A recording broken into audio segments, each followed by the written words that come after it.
Up and Adam. Tractor systems are offline. We are Beyond FM. Beyond FM. The future of broadcasting is here. Up and Adam with Adam Montiel. It's community content from Concentrate. It's Up and Adam with Adam Montiel. Some say life is where it begins. Straight to the stars is where it ends. Yes, some say life is just where it begins. Straight to the stars is where it ends. Only to start again. Tuesday, here we go. Thank you so much for being Up and Adam. My name is Adam Montiel, Slow Cal Studios. Let's go Tuesday. Excited for this show. You know, it's been so hot and humid, freaking super humid. I've been so thankful that Pink drank the weather, that it ended up the way it did, because Sunday was rainy. Remember, Sunday was rainy and really humid and really hot. And we got so blessed that Saturday was just such a beautiful day. I had a couple of people say that to me after getting through yesterday, which was hot and humid, and then Sunday, which was rainy. What a week. And this heat, this humidity, it is not done. In fact, it is going to get even worse. Tomorrow is supposed to be the hot one. It's always day one of the California Mid-State Fair, isn't it? We'll break down the fair coming up in a second. But first, today, this area has spent decades building a reputation around local craft, agriculture, tourism, and the people who turn ideas into products. Two Paso Robles distillers say California's laws could soon cut them off from the very customers they worked so hard to earn. Alex Villicana of Refined Distillery, good friend of the show, says losing direct-to-consumer shipping could wipe out roughly 30% of his revenue overnight. Aaron Bergh, also great friend of the show, fantastic distiller as well. He's of Calwise Spirits, says shipping now represents the kind of business that no small distillery can really afford to lose. And here's where the story gets almost impossible to explain, like we're in Bizarro World. You can come to Paso, or to this area, right? Not even just Paso. Walk into a distillery, meet the people who made the spirit, taste it, buy it, love it, take it home. But after December 31st, you may no longer be able to order that same bottle directly from them. Like, what is going on here? Alex and Aaron are going to join us to talk all about this, explain why they say massive distributors have become literally gatekeepers to the market, the folks who manage like Jack Daniels, all the big boys, and why local brands can be too small to even get their attention, but still too restricted to reach customers on their own, and why this fight is not really about the convenience of shipping. It's about survival. It's about innovation. It's about whether California small businesses are actually allowed to grow. That conversation coming up in a few minutes. And it's so wild to me, the amount of focus California puts on tourism, and here all those efforts into makers, this, that, the other, and then to have these laws that go right in the face of that makes no sense to me. First, though, I thought we'd talk about the California Mid-State Fair. It is beginning tomorrow. Can you believe it? Going over the shows. They just announced the free shows. All right. And then let's go over the big concert ones. For the first time ever tonight, Chris Stapleton is playing a pre-fair show. Now, I think this is genius. I don't know if they're just testing the waters on this, but this is going to be a ton of money for the fair. And it's an actual extra day because, there's 12 days of the fair, but you got the couple at the end where they do like, monster trucks or rodeo or whatever. This is really smart. Putting Chris Stapleton tonight. I'm guessing it sold out. I'm sure it did. It's going to be cool. I mean, and I love the fact that, and look, some of these artists have come here before, but I feel like sometimes we go, oh, it's like Tim McGraw every 2 years, or some of these acts that come back every 2 years. Can't say that about this lineup. Willie Nelson, can't think of the last time he was here. Eric Church, yeah, he's probably the biggest repeater. He's here a couple years ago. Ice Cube, never been. Old Dominion, yeah, there's another one a couple years ago. Chris Stapleton, all right, him too, I think. Lainey Wilson, can't remember. Megadeth, who cares? But yeah, there you go. $3, I don't know. It just seems like a kind of, okay. All right, there you go. You got some fair. Now, here's the thing. This fair was one of 2, maybe 3 in the country that would get just A-list acts. There was one fair in Texas and I think one fair in New York. And us, I mean, we are not a Texas, we are not a New York, and we were getting big acts. And I don't know, are these A-list? I don't know, maybe like ish. I don't know. So that is what it is. Mid-State Fair starts tomorrow. It's going to be hot. It's going to be humid. Day of. Should we go through some of those? I'm not even going to go through the free stages. Should we do one of the, I'm curious who's on that Frontier stage. Frontier stage, High Voltage, the pageant. Okay. Oh, Mickey Dolenz from the Monkees. That's kind of fun. Noel Torres, Sasha Carlson, John Hollier and the Reverie, Steven Stiles, Shenandoah. That's some old school, like early 90s country. Damn. Something Out West, not sure. A Gerardo Coronel. I think it's for the Hispanic market. He looks like he is pretty popular though. Looks like Queen Reich. Is that like a Queen cover band or something? Queen Reich. I don't know. It sounds, another symbolism is a little bit, was it like Nazi Queen music? What is going on here? And then I'm sure it's not, don't worry about it. And then Low Cash, probably like a Johnny Cash kind of situation. There you go. There's the fair. I think the fair still had the Cork Dorks on the website. And I keep seeing it every year. They have a picture of Jeremy and I up there. Cork Dorks are like, no, we haven't been there. Like both Jeremy and I haven't been to the fair in years. Like Jeremy hasn't even been, like this will be my third year not going. Jeremy hasn't been in 2 years. So the Cork Dorks, Jeremy and I haven't done the fair in years, and the website still, so they just need to switch that, I guess. But at least the picture's off. At least they took out that. It still says Cork Dorks though. All right. So there's the Mid-State Fair update. We can say we get into our chat. I'm excited to talk to both Alex Villicana, Aaron Bergh. This is some real stuff going on here. This is some real stuff. And, often, or maybe not too often, where there's like a call to action to what's going on with the conversation. And today is definitely that. Before we get into the chat, I want to tell you about my friends at Benny's Pizza. I do love them. They got their happy hour Monday through Friday, 4:30 to 6:30. Benny's Pizza, you know them. We're talking that Detroit style, thick, crispy, pan-fried crust. I don't care where you put the sauce, top, bottom, it doesn't matter. It is so, so good. Happy hour again, Monday through Friday, 4:30 to 6:30. 3.5 domestic cans, $2 off premium beer and wine. And their food specials for happy hour. They hit the spot, no doubt. Upper Monterey Street, downtown SLO, 1601 Monterey. Call them up, order up, 439-3838. We love our friends at Benny's Pizza, and we thank them so, so much for being up and at 'em. It's Up and Adam with Adam Montiel. All right, this is a story about two local distillers, but it's also a story about who gets to control the relationship between a small business and the customer who chose it. Alex Villicana of Refined Distillery, of course, also Villicana Wines, and Aaron Bergh of Calwise Spirits say California's temporary direct-to-consumer shipping rules, well, they've become a lifeline for businesses like this, especially as things have slowed down a bit with all the different kinds of reasons that you can kind of sprinkle in as to why. This is not a luxury for them. This is a lifeline. Without them, local producers could lose a very significant part of their revenue. Their club members are the most important pieces of this puzzle, just like the wineries, and their ability to grow beyond the tasting room is essential. All while large distributors have made little incentive to carry their brands. So it's not even, you can go like, oh, why don't you just be part of the big distillery, or rather the big distributors? Well, they often don't even get noticed, and I can't wait to ask about that. And they're here to explain why this fight really matters and what could happen after December 31st and what they want lawmakers, distributors, and even customers to understand.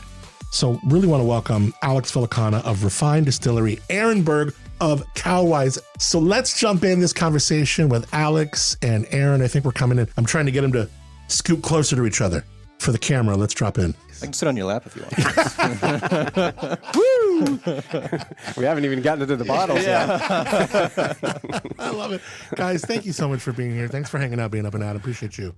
Oh, well, thanks for having us. We're really excited. Yeah, no, I you guys, I love both you guys. I think you guys are so good. Both of your products are incredible. And the reason we have you in here is because we have yet another, and I feel like this is like the never-ending Groundhog Day deja vu dream, Alex.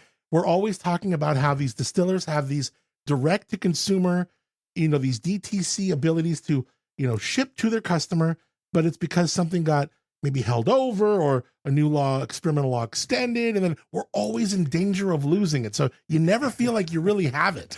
Yeah, no, I tell you, we've been working on this for 6 years, and it seems like we get so close each year to getting something permanent or something that'll be extended a little longer, and then we work through the whole legislative season, and it's like, okay, we get another 1 year extension, and we're like, Yeah, it's been really tough. I mean, on the flip side, we have had some big positive wins. Like last year, we basically were able to double the limit that we could actually sell in our tasting room. We, in the past, have made it where we can actually join our winery and our distillery in the same tasting room. So, do those move the needle when you're able to do that? They do it. I mean, it makes business easier. And so, and this year we actually do have a bill running that is actually going to allow us to have satellite tasting rooms. You see up in Paso Robles, a lot of people have a downtown tasting room away from their, in the vineyard tasting room.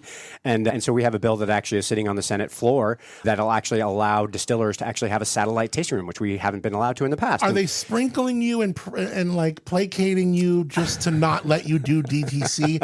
I mean, because that's really what you need. You really need the ability to, just like wine, be able to sell your wares to the people who have built the relationship with you and want to buy it from you.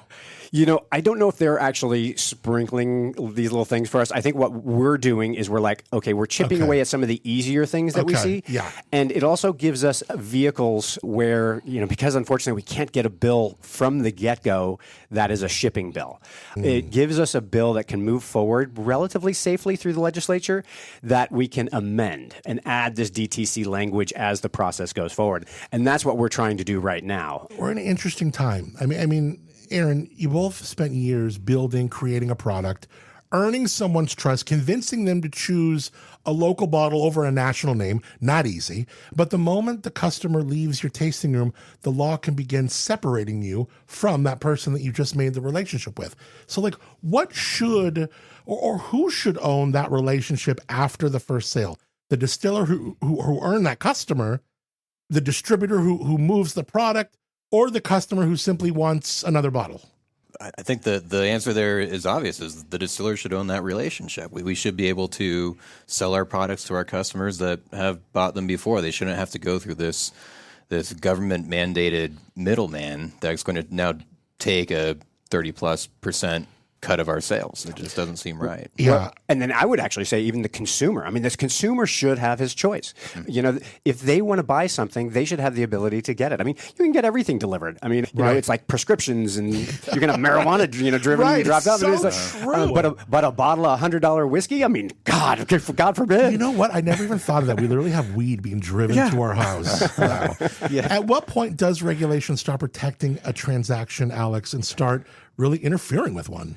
Yeah, I think that's what we're seeing in the distilled spirits industry right now, and it's just because these archaic laws that we're trying to basically modernize, but there are some very powerful out-of-state distributors that are basically trying to protect their business, and to be honest, I don't know what they're protecting it from, because we're all so small that even if we could ship, we're not going to affect them in one way or the other. So. And we're talking like the Jack Daniels the big names, like it's not nothing. It's like a drop in the bucket to them. Exactly. I can only imagine. Okay, a person can visit Paso, Alex. They can legally taste your spirit, legally buy it, legally carry it home. But reordering that exact same bottle now puts them in like some controversial act. Explain this to somebody listening who has never thought about alcohol law and these tight house things. Some of them are so aged.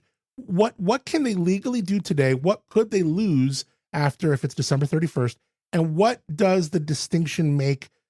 Let's make this make sense to everybody.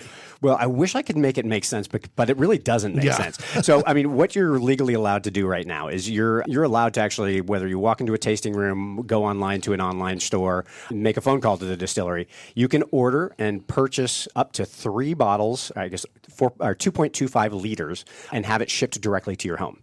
So, and that is basically one of the bills that we've gotten, but unfortunately, the bill that we have expires at the end of this year.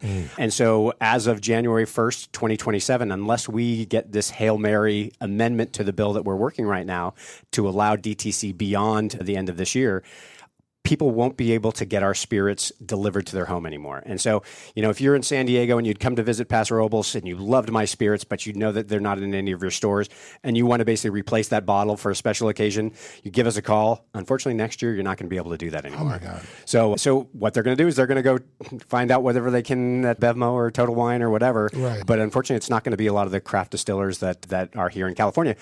Because the other thing is these big distributors don't carry a single one of the craft distillers in California.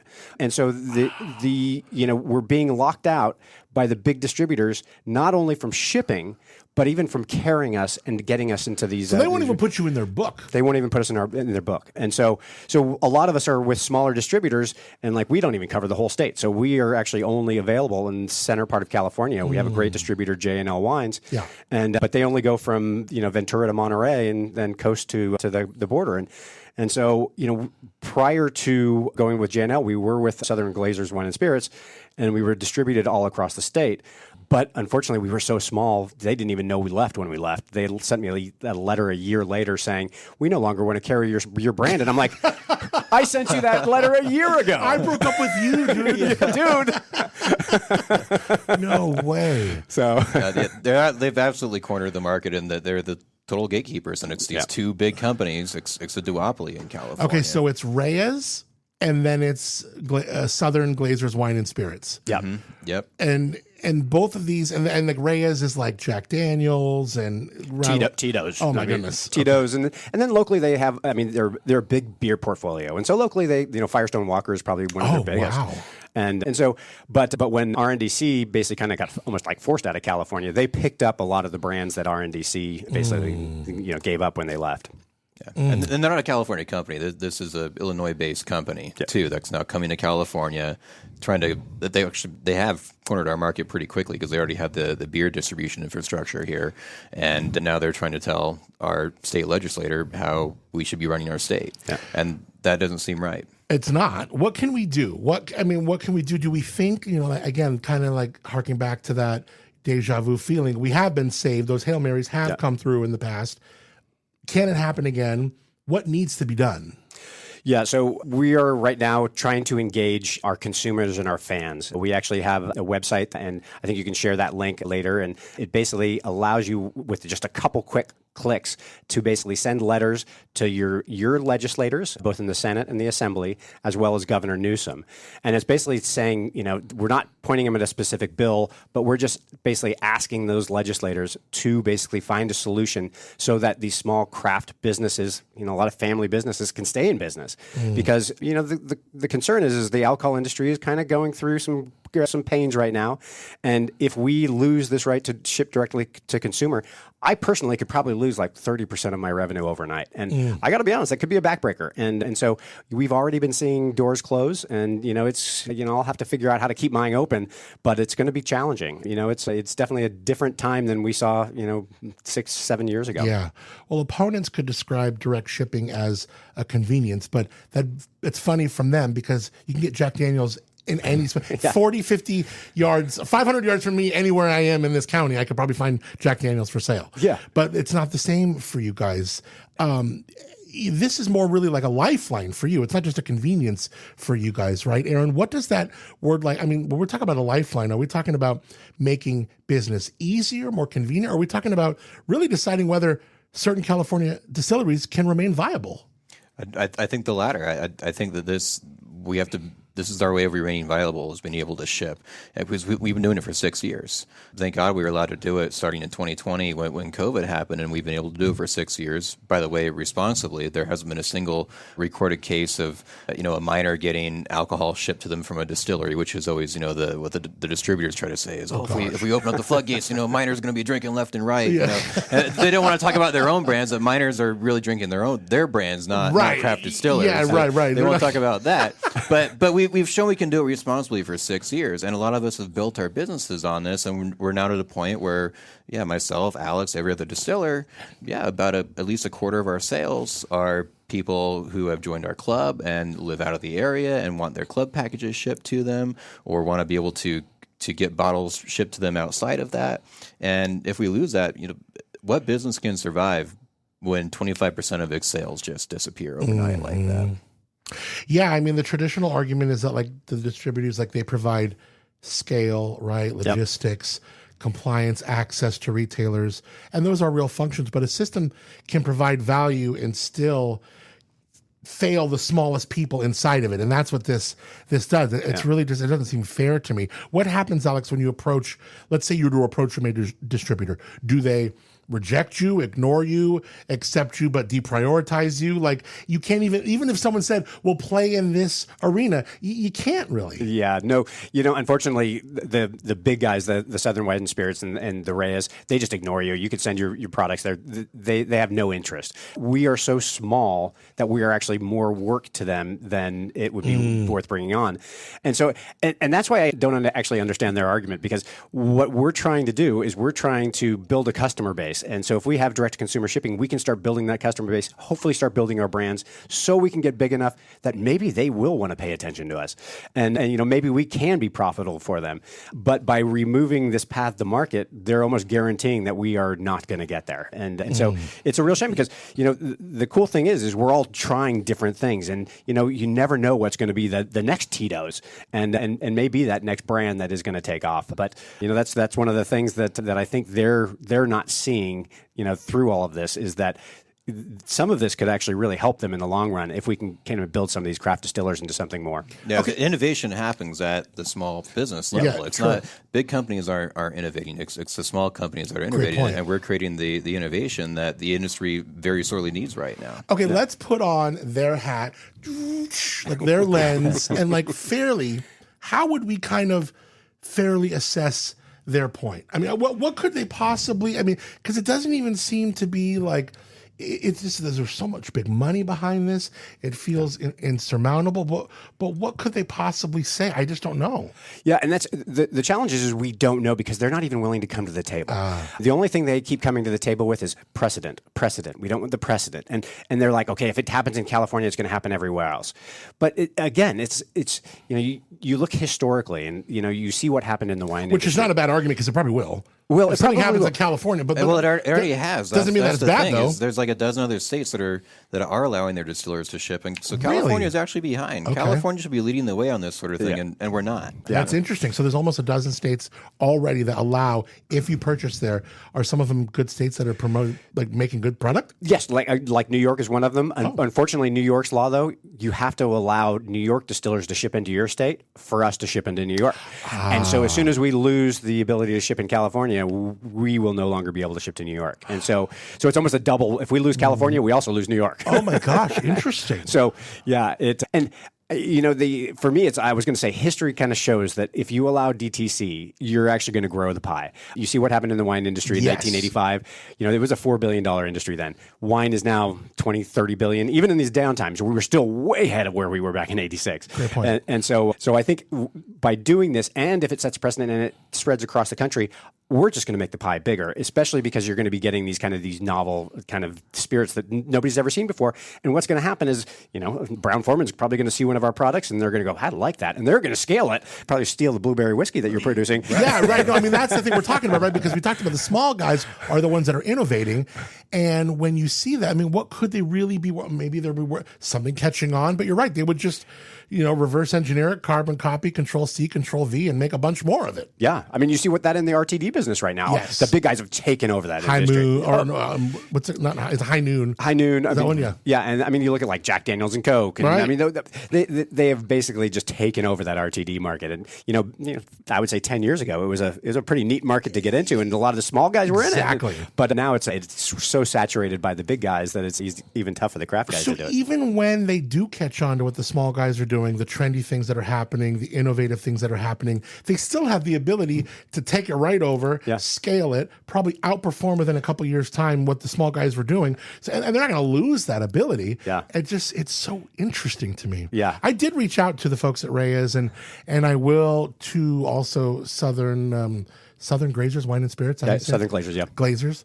What is that dude's last name or something? What does Glazers mean? Yeah, that's the last name. Yeah, is it? Yeah, because it used to be, I think Glazers was a standalone at one point in time. And they merged. And that's what's been happening is you have these they mega companies that swallowed were up. already big, and then they're merging together, and they're creating this monopoly. And the reason why these monopolies are happening is because they're government protected. It's because companies are forced to sell through them. So there's almost like these tied house laws almost encourage antitrust, like flirting with antitrust laws in a way. They create monopolies, which is exactly what they're trying to prevent. It's totally counterproductive. Yeah, and on a national scale, we are actually trying to do an FTC study basically saying that these are basically monopolies. Yeah. Unfortunately, that's a long-term solution, and a lot of us don't have that much time to wait for something like that to work its way through the system.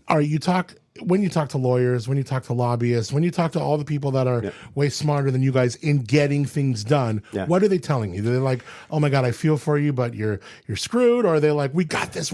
How is it going when you talk to these people?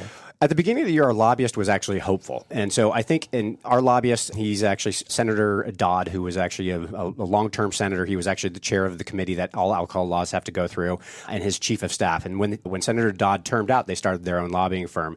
And so he's very familiar with alcohol regulations, how things happen. And I think they were pretty positive that with their relationships, they were going to be able to get this done. And so at the beginning of the year, we were all pretty positive that the solution was on the horizon. And I think they've even been quite surprised that the wholesalers have been fighting this so hard, and so they're still hopeful that something can happen before the final deadline or I think it's August 17th when the last amendment can be made. But we are getting very late in the game, and so. Yeah, we don't know. We're hoping with this letter writing campaign, with people like you helping us get the word out there, that maybe we can get enough legislators to say, okay, we just got to help these small guys. That's really where we're at. If this fails, we won't stop. We'll try again next year. We have actually reached out to a couple legal foundations, so the Goldwater Institute and the Pacific Legal Foundation, to maybe pursue, some sort of legal case. Unfortunately, we just don't have the funds to do it ourselves. Yeah, is there anything wine people, you have the California Wine Institute on the Villicana side. Yep. Is there anything for you guys on that spirit side? On the national side, I'm on the board of the American Craft Spirits Association. Unfortunately, it's not as funded as well as the Wine Institute, and so they say they don't have the political clout to go to every state. So they deal a little bit more with federal issues, and so where Wine Institute, it's been doing it for so long, it literally went state to state to state to state and worked its way across the country, and they're still doing it. But unfortunately, we don't have anything like that, especially for just the craft distillers. In the distilling world, there's two main national kind of associations. There's DISCUS, which is really covering the big brands, and then the American Craft Spirits Association, which is more for the craft guys. And unfortunately, they support us. They help us. They're actually the ones who are actually helping us run this CiviClick campaign. And so if we had to do the CiviClick campaign ourselves, we probably couldn't afford the software. But American Craft Spirits is letting us use their software to basically help us engage our legislators. Oh, we'll put that link in the show notes for sure. Yeah. Aaron, I followed your story since the very beginning when you would walk in the studio with a briefcase. It was like your grandpa's briefcase with a couple bottles of rum. It's been 10 years now. I can't believe that. It's amazing. You don't look a year older. That's incredible. You age beautifully. Both of you age beautifully. But look at Aaron, young entrepreneurs, they're constantly told, well, you create something, take the risk. You were from the hot house in Cal Poly, build the brand, keep, doing, even when the odds are ugly. And you did that. What do you tell, let's say, the next young distiller if the final lesson is, look, build everything you can, but an entrenched middleman may still determine whether you can even reach the market or not? I think that's a really good question. I think anyone thinking about doing that, you just have to jump into it and try it anyways. I managed to do it for 10 years, but it would be nice if it was a lot easier to bring your business to market and be able to sell direct to consumer. We were talking about it earlier. It's modernization. We're the only industry that hasn't been allowed to modernize, and we saw this happen during COVID, right? Everyone wanted, in 2020, everyone wanted things shipped to their homes. And I think that even though the pandemic is over, people have still been conditioned to, I want the convenience of having things shipped to their home. That's why things like Grubhub are really popular, and Instacart. Yeah, but weed delivery. But alcohol, we can't modernize. I wouldn't know that. Come on. No, neither would I. We got to be able to modernize, and we have to be able to do what crazy. every other company can do. Alex, you began Villicana, if I say right, like 93? Yeah, 93. I mean, before Paso was certainly the destination that it was today. And you helped really build the kind of local identity that California now markets around the world. I mean, Paso is becoming a marketable place, and it's like families and businesses like yours that have helped do that.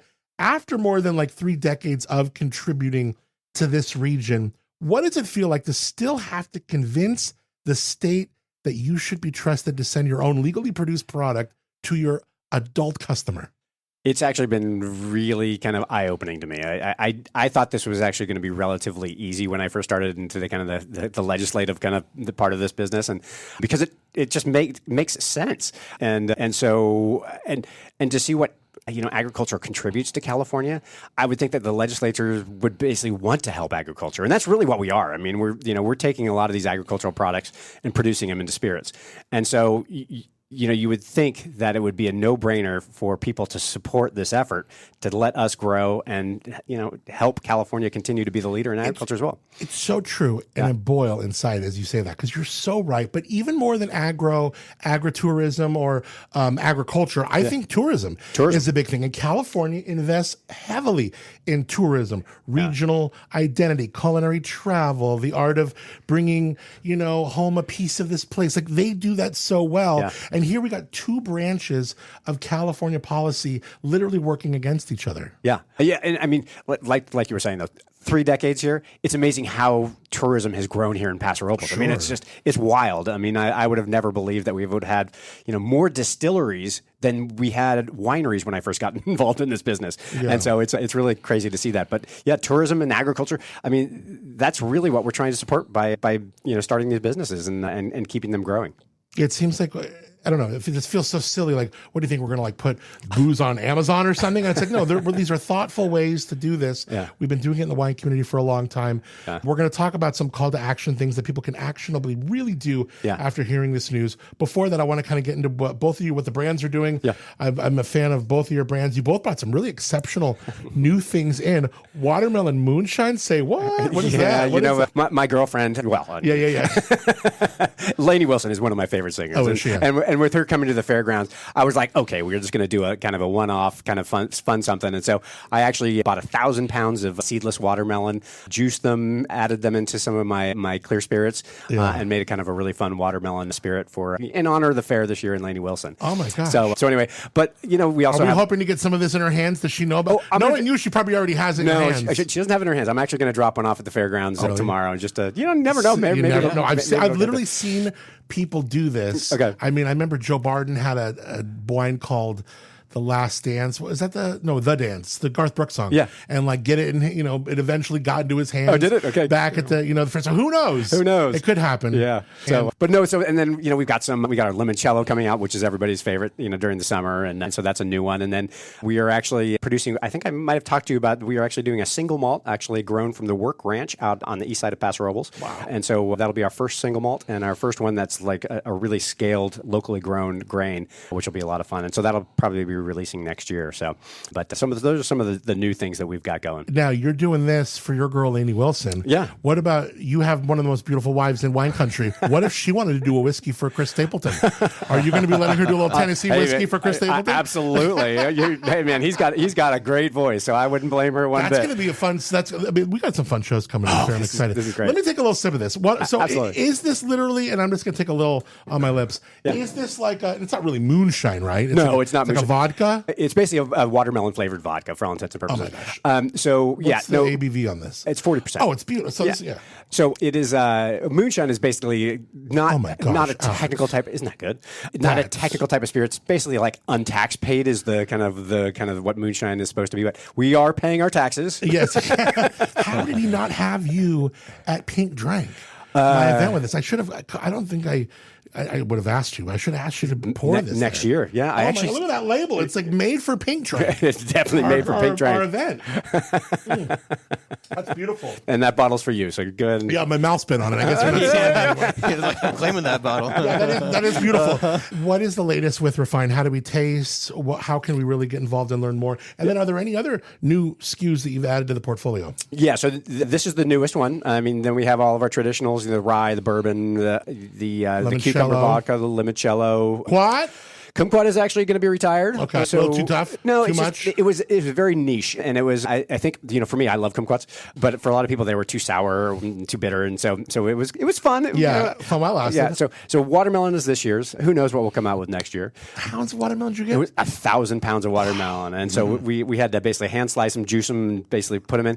The hardest part was actually getting them out. Is that one truckload? What? No, it's like a 4x4 by 2 foot bin full of watermelons. And do we keep just the meat, or do we keep the rind? Just the meat. Well, the rind had to go. Oh my God! What did we do with the rind? The rind actually went. I just dumped it back out in the vineyards, so it'll just perfect. get tilled back in. Yeah, good. Okay. Yeah.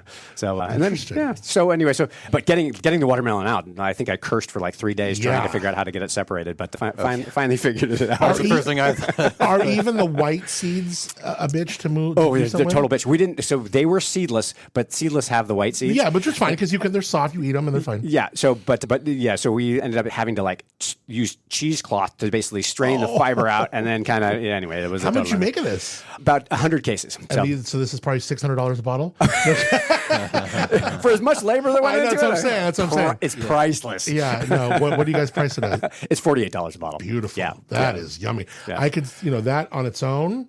But this with a little, I don't know, a little mixer, a little lemonade. I don't know have you guys figured out a cocktail that works with it? We haven't. We'd have a famous one that we do, the watermelon thyme, which is basically it's a thyme simple syrup with watermelon, and so that one worked really well.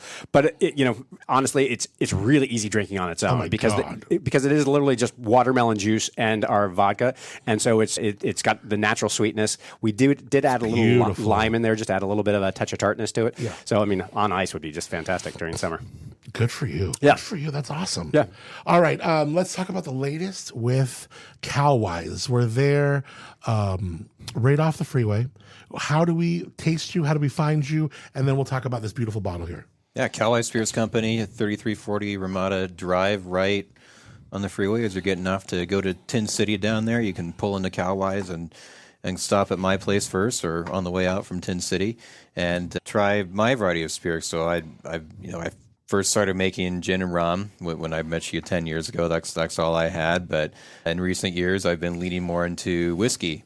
And as a lot of people know, like whiskey takes time to age. So that's why I couldn't come out with it first. But as I've been building up my whiskey aging inventory, I've been able to release more and more whiskey. Let me ask you really quick before I'm going to interrupt you for a second. Does a distiller like yourself go, the prize, what all the other people on my level, other distillers, they excel and they are leaders by making good whiskey? Or do you go, God, whiskey gets a lot of money. Like you have a really high end whiskey you can make. What makes a distiller go, I'm going to evolve to whiskey? Yeah, I think it's both of those. A little bit things. both those, I think yeah, it's like whiskey is like a testament to a distiller's patience. Yeah, sure. It's like a winemaker's Cabernet Sauvignon. Or Pinot Noir. It's like that holy grail that, if you make a good one, that's really... I love exactly. Yeah, I agree. Right. And whiskey's really hot right now, too. Like, people love whiskey. Whiskey's the top hot thing to be drinking. And I think this is a testament to the times. Alex and I didn't coordinate this, but we both grabbed bottles, and we both happened to grab, like, fruited alcohol. It's beautiful. So I brought this wild blueberry whiskey. And I love it that it's a whiskey that's at 35. Like this is, again, it's not gonna burn you out. It's easy drinking. It's light, easy drinking. It's basically a cocktail in a bottle. It's pink too. It's really pretty. You should have been a pink drink also. Oh my God, that tastes so good. I don't care your lips. I'm going to try that one. Dangerous. Go ahead, it's alcohol. It's sterile, right? Yeah, you're right. Yeah, that's beautiful, dude. Good for you. Thank you. Yeah, so I still have like my straight, just straight aged whiskeys. That's just grain and oak barrel. But we're getting a little fun, and we're adding some fruit to some things now. And I think that's kind of where the market's headed. For a while, it was kind of a purist thing where it's like, okay, kind of like almost like German beer laws. It's like whiskey should only have grain and water and aged in a barrel. And now you're starting to see people get a little bit more experimental, and they want more like infused things. Well, and I wonder if sometimes fruits are almost like regional. Like, Lady I Fancy's from Maine, and like when she sees things with blackberry, she goes, "Oh, what's that? What's that?" When she buys jam, it's different than the jam that I buy. Yeah. I'm buying grape and strawberry. She's buying blackberry and all these other things of fruits that she remembers. So this is blueberry whiskey. Is that what it is, or blackberry? Wild blueberry whiskey. It's so good. Yeah, thank you. And when we talk about 1,000 pounds of watermelon, how are we getting the blueberries in here? I'm cheating a little bit. I'm not going through all the labor Alex's. I'm getting blueberry juice and putting blueberry juice in there, and that's how I'm getting that flavor in there. It tastes so good. Yeah. What other fruits do you feel like you want to play with? I have well, actually, kind of what the inspiration of this was I've been doing fruit-infused gins the last couple of years. So I do a blood orange-infused gin, and I do a cranberry-infused gin. Yeah, by Christmas? Yeah, it's beautiful. yeah. It's beautiful. And people have been going crazy for that. They like my fruit-infused stuff better than my other stuff even. So I'm like, okay, I guess I got to give the people more of what they want. And let's lean in. I personally love blueberries. The story behind my Axel brand is my great-great-grandfather's moonshining operation back in Minnesota. So it's like this blend of like California and Minnesota, and blueberries are things that we have in common. We grow blueberries in California. Blueberries are also a big thing in Minnesota. So it makes sense for this California Midwest fusion brand. And the bottle is called Axe Hole, and you've literally brought in the axe-stricken hood, the distilling hood, into the studio. Like, I've seen this, I've had this. You'll bring it to events, and back in the day, officials came into your great or your grandfather's distillery and just straight axed it out so it couldn't produce. Yeah. We have the whole story on the bottle. We even have cool. a little sketch of the top of my great-great-grandfather's still that's hanging up on our distillery today. Yeah, I love that. It's 100 years old, and I'm fortunate to have it. And he probably had no idea that his great-great-grandson would build an entire brand around it. Unbelievable. Yeah. Oh my gosh, that's so neat. Yeah. Alex, let me ask you, because we're in this tough time right now, and people are coming up with all kinds of different ways to appreciate wine. I've talked to a couple different people. They're like, if wineries were to jump in to putting their wine in cocktails or wine, you could like dial something in maybe where some of these folks might go, oh yeah, wine's good on its own, but almost like treating wine as a spirit. Yeah. Where like, yeah, you could drink it on its own, but man, it's good. And these are things that like sacrilegiously we'd be like, oh my God, you're not going to. Sangria. Sangria, right. Yeah. Or like ice in my wine or whatever. Yeah. But like, I've seen people do like Sauvignon Blanc cocktails or like, I mean, could you as a brand conceive, I'm willing to like maybe do a video or do a thing where like, the Villicana Sauvignon Blanc, if you make one, I don't remember, but like, let's think of other ways to get this wine into people's faces. Yeah. You know what I mean? No, I actually totally agree. So we actually took a trip over to Europe earlier this year. And the reason I said sangria is it's amazing. You going through Portugal and Spain, the types of sangria they have are fantastic. And so and I think they're very approachable. And it seems like this younger generation, I think the ones that are drinking the high noons and those type of things, it would be very approachable and almost that, the white zin kind of entry into. In a way, right. So to get them trying wines. But spritzes are big. Like, yes. like your white wine with like soda water and juice. Yeah. Or I don't know. I mean, there's something where like make it a little spritzy, make it a little, sweet. Because look at these Aperol spritzes. They're barely any alcohol. They're super, as we would say, like sessionable. You can drink a ton of them. People love them. Yeah. And I don't know. I mean, that just seems like anything to get more bottles. Yeah, this was a bottle of Sauvignon Blanc or a bottle of Viognier, but now it's your mixer for the greatest cocktail you're going to make this summer. No, I totally agree. I mean, it's just we've got to continue to kind of rethink the way we do things and kind of reinvent ourselves, and so and I think that's what Monica and I have been doing, and that's why we've been here for 33 years is we've been able to do that, and for me, it's also it keeps things fresh and fun. I mean, as many challenges we have in the industry, I still feel pretty lucky that I do what I do. Yeah, it's a beautiful place to live and beautiful place to visit if you've never been to Paso, but it's also an industry that I think most of us are in it not because we think we're going to get wealthy doing it. It's because we love what we do, and so I think you see that in the creativity, whether it's the winery or the distilleries in the region. And you might have only tapped on something I was just going to ask you. Is like, what do you think might be the most misunderstood fact about craft distilling? what would be the most interesting? I would say probably that you really have to go and visit the craft distillers, because there's a lot of people that say they're craft, but they actually don't make the product themselves. And so I think it's really important for people to actually go visit the location, talk to the distillers, because there's a whole group of distilleries that basically will buy bulk product, maybe add some flavoring, throw a label, fancy kind of label on it, and say they're craft. But I think until you actually work on a still, until you basically add the blueberries or add the watermelon, you're really not doing the craft yourself. I mean, and so I think that's probably the most misunderstood thing. And so when you look at the back of the bottle, you want to see distilled by. You don't want to see produced by or bottled by. And that distilled by is a very important kind of word on the back of a distillery bottle. Aaron, what do you think? Most misunderstood fact about distilling and craft distilling? Gosh, I think Alex kind of stole what I would have said, but I think on top of that, distilling is an art, and there's a lot of, I think a lot of people see like the science and like the cool machines behind it, and they see it as a science, but it's also an art too, and when you go to each individual distillery, you will see each distiller's different personality and their different creative process that went into making their spirit.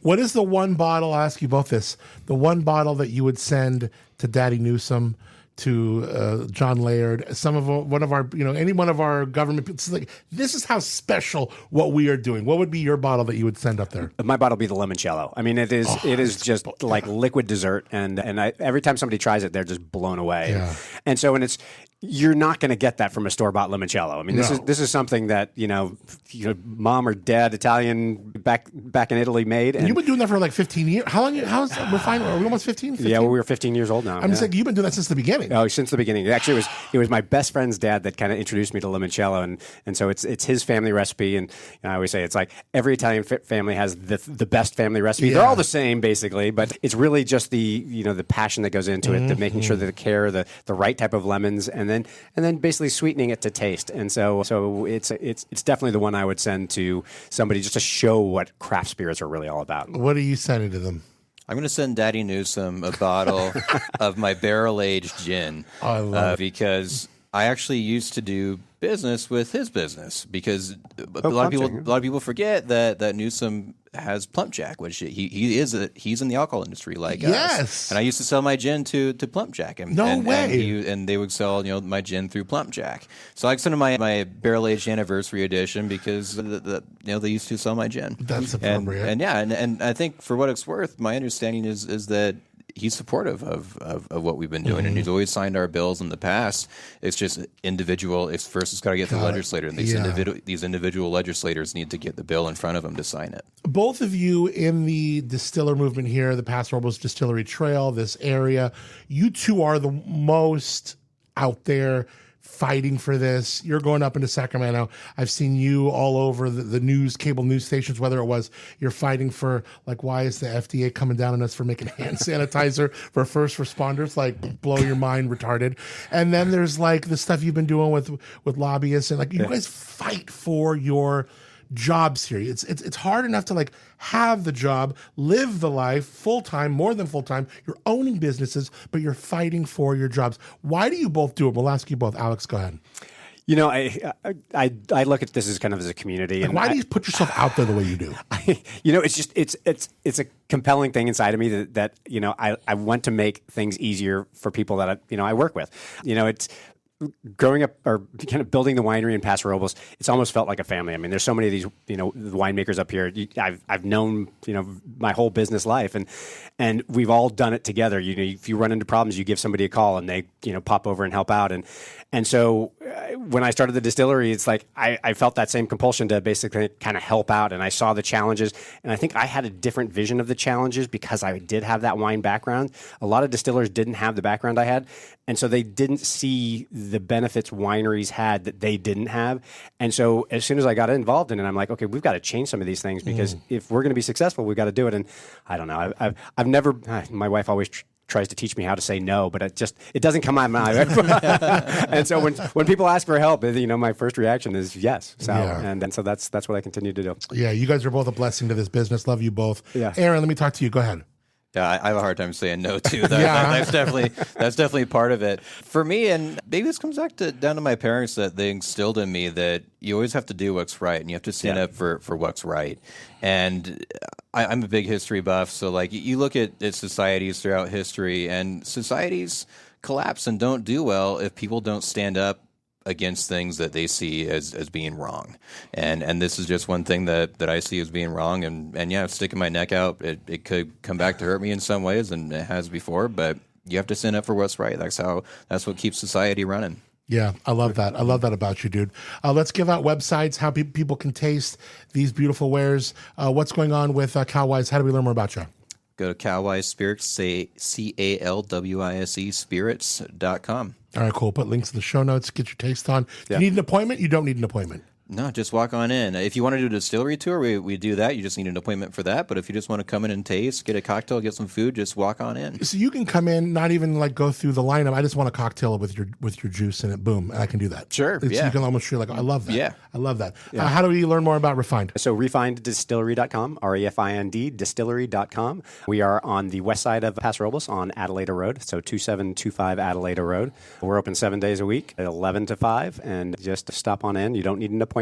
We do both wine and spirits tasting. If I'm around, happy to give you a tour.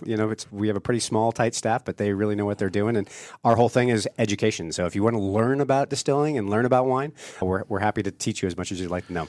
Alex and Monica have had sort of like a little launch pad right behind them of this little tasting room that, I mean, back in the day was Bodegas de Edgar. I remember when he was there. I remember when Alta Colina was there. Yeah. I mean, some of the biggest names in Paso have started up there. Yeah. And I just interviewed Phil and Sarah. From Iwi. Iwi. Yeah, no, it is what it is. I didn't know what Iwi was. No one did. I told them, I was like, and you have to listen to the episode. It's coming out next week, but it's like, you chose like the hardest shit to spell, to figure out. It's IIWII. It is what it is. But the wines, and obviously they're beautiful people, but obviously the wines are gorgeous, and they're they're like right in the back of your tasting room. Exactly. No, and it's been fun. I mean, we launched our winery at another winery, and so for me, it's always been fun to basically help that kind of propel other people, and so I think. Beyond Alta Colina, Bodega de Edgar, and now Iwi, I think Nicora was actually started in our cellar originally, and there might have been a couple others, but I think it's important. I mean, it's like it's tough to get into this industry because it's expensive to get started, and so if I can help out a little way that way, and it helps me too. I mean, they pay rent, and so it's kind of that neat relationship, but they're really nice guys and making some wonderful wines. But well, we'll put all the links in the show notes to what you can do, and there will be one specific link. Yep. And when people click on that link, what will they see? So they'll get a little explanation about what the challenges are, and then all they have to do is enter their address, their phone number, and email. It'll basically figure out who their legislators are, as well as Governor Newsom. They click send emails, and those 3 emails will automatically get sent out. Amazing. I did it. And it took me like 34 seconds. Yeah, it's crazy. And the thing is to get some attention, we need to get hundreds of letters per legislator, and so we have distillers across the state. California has more distilleries than any other state in the union. And so if we can get all 200 distilleries to basically get all their email lists and all their friends and family to start sending these letters, we may start getting the attention of these legislators and get them to basically start listening and get this taken care of for us. Yeah, I love it. Yep. Well, give my love to your better half. I will definitely. As should you. I love you guys. I just love you both. You guys are so hardworking and do your stuff. You make incredible spirits and you fight for the cause that you are you embarking on. So it's like, how do you not love you guys? So thank you so much for spending time here. Oh, well, thank you. And we appreciate your help. We appreciate you helping fight for us. So. Oh, absolutely. I'm in your corner. Yep. Both of you guys. Thanks, guys, for being up and at. Appreciate you. All right. Appreciate you. Thank you. Some say life's where it begins. Straight to the stars is where it ends. Only to start again. Alex, Aaron, thank you both so much for being here, for making this issue really human, letting us understand what's going on, and for showing us what's actually at stake for the people building these brands, our neighbors, employing locals, helping define what this area has become.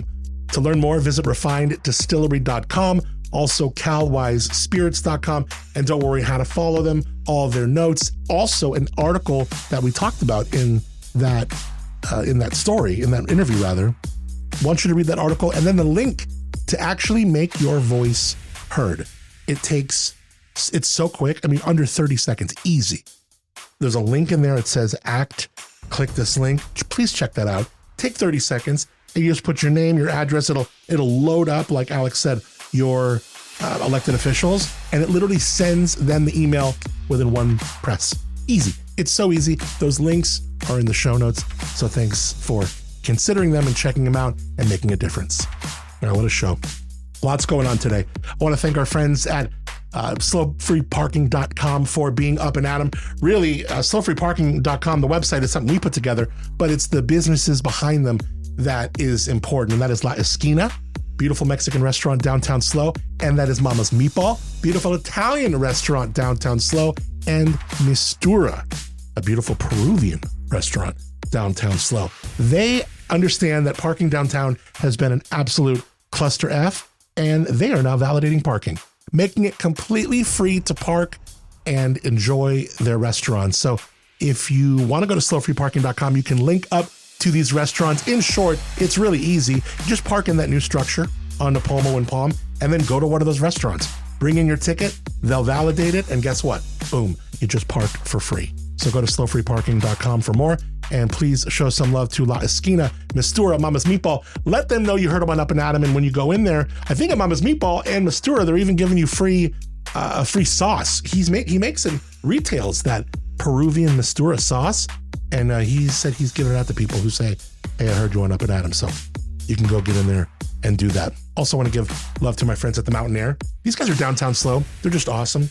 Helping locals get outside, camping, climbing, hiking, whatever it is. I just love Josh and Lindsay Herring. Great people. They're neighbors. They're doing it. And considering they got a big ass, national store around the hill, REI, I encourage you, when you need outdoor stuff and you're trying to get out and go touch grass and you need some things to do it, go to the Mountain Air. They make you feel seen. You're just taken care of. They treat you good. It's not transactional. They got it going on. They're great people. They're a great couple, and they're doing their thing right here. And best of all, they're not just keeping it local with who they serve. They're keeping it local with the dollars they earn. They are supporting new media and broadcasters like me, Up and Adam. So thank you to them so much. And that's why it's so important that when you do go in there, let them know you heard them on Up and Adam. TheMountainair.com for more. Also, a couple doors down, their sister shop, The Switchback. TheSwitchback.com also. All right, good stuff. What a conversation today, huh? Nice long show. I love this big, meaty show. Lots about it. Lots to do here. I want to thank our friends Moonshiner Collective for being original music on the show called Start Again. Check them out wherever you get your music. Stream them wherever. Also, you can go to moonshinercollective.com. That's a great spot to get tickets to their Under the Moon series, which is coming up soon. moonshinercollective.com. This show, as well as my others, Where Wine Takes You, brand new episode came out at the end of last week. What a fantastic show. If you're into the wine stuff that I do, Paul Hoover is an absolute OG. And we had him in here with Kyle Jury from Truss. So we had like old guard, new guard, OGs, new blood. It was really cool. So check it out. Brand new episode of Where Wine Takes You, available wherever you get your podcast. He tells a great story about Dante Ducey. I think it's on the Paso Wine. I think it's on our social media. We made a clip of it. It was so good. Really good stuff. So check out Where Wine Takes You and all my shows, whether it's The Pour, Where Wine Takes You, Up and Adam, recorded here at Slow Cal Studios, San Luis Obispo County, California, in the heart of it all. Slow Cal, where the wine is world class, the people are real, and life is too beautiful to rush. For turns well taken, visit slowcal.com. That's SLOCAL.com. All right, till tomorrow. It'll be smack dab middle of the week. Looking forward to it. It's going to be a hot one. I know. Till then, I'm Adam Montiel. Thank you again for being Up and Adam. Some say life is where it begins. Straight to the stars is where it ends. Only to start again. Let's start again. We'll start again. Let's start again. Hello, testing 1 2 1 2. This conclude. That is all. You were listening to Up and Adam.